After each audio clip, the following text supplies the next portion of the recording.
menggunakan laman sesawan Wordwall, iaitu laman sesawan yang dapat membantu proses pengajaran dan pembelajaran pelajar dan guru. Jadi selamat menonton dan semoga bermanfaat. Pertama kita lawat website Google, kemudian kita search Wordwall.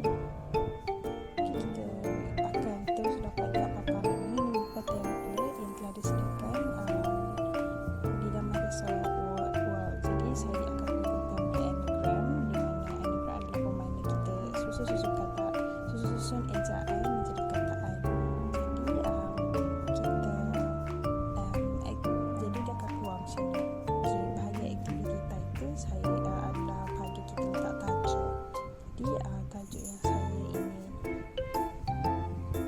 buat adalah warna tahun 1 bahasa Melayu. Kemudian bahagian instruction adalah kita dapat menulis arahan ini supaya mudah dapat jelas dan senang untuk menjawab soalan. Jadi arahan kemudian without clues and clues itu adalah petunjuk sama kita nak tunjuk petunjuk atau tidak. Phrase ni adalah tempat mana kita letak soalan-soalan kita. Saya soalan tanya warna merah, warna biru, warna kuning, hijau dan juga last sekali warna hitam. Kemudian dekat sini bahagian gambar kita boleh search, jadi kita cari je warna merah, ini dia akan keluar gambar warna merah. Kita klik dan dia akan terus letak dekat bahagian biru tersebut.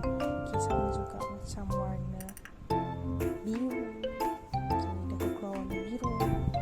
Kemudian warna kuning, dia akan keluar warna kuning. Kemudian dia agak meskipun gunilah aplikasi ni, laman sesawan ni untuk belajar dan juga untuk guru. Dan kita cari warna ungu.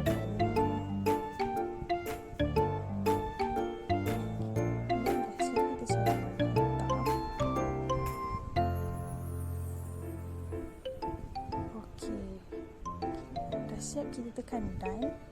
Kemudian laman sesawan ni akan automatik buatkan soalan kita tu. Jadi kita tekan start. Nampak kita susun perkataan. Jadi permainan ni ada masa dan ada juga markah. Jadi dia boleh meningkatkan daya saing setiap murid. Sebab nanti di hujung permainan akan ada rekod murid mana yang paling tinggi dan markah-markah murid-murid yang pernah menggunakan game ni. Jadi ni kita nak susun untuk menjadi perkataan kuning. Kalau betul dia akan tunjuk perfect, kemudian dia tunjuk tanda right. Kalau salah dia akan bagi tahu juga salah. Jadi nampak dia ada tunjuk tanda salah. Dia ungu.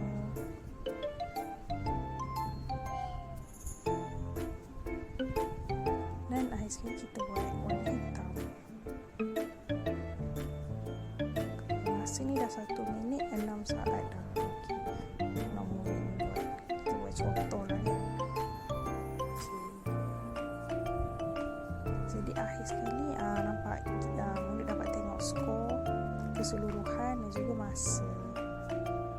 Jadi untuk guru, kita dah rasa masa dah okey permainan tu, kita publish dan link yang kita dapat tu kita boleh share dalam grup-grup, sama ada grup WhatsApp ke Telegram, dekat Google Classroom dan banyak lagi. Kalau kita tengok dekat bahagian my profile page ni, kita boleh tengok soalan-soalan yang kita pernah buat. Dari saya, sekian, terima kasih.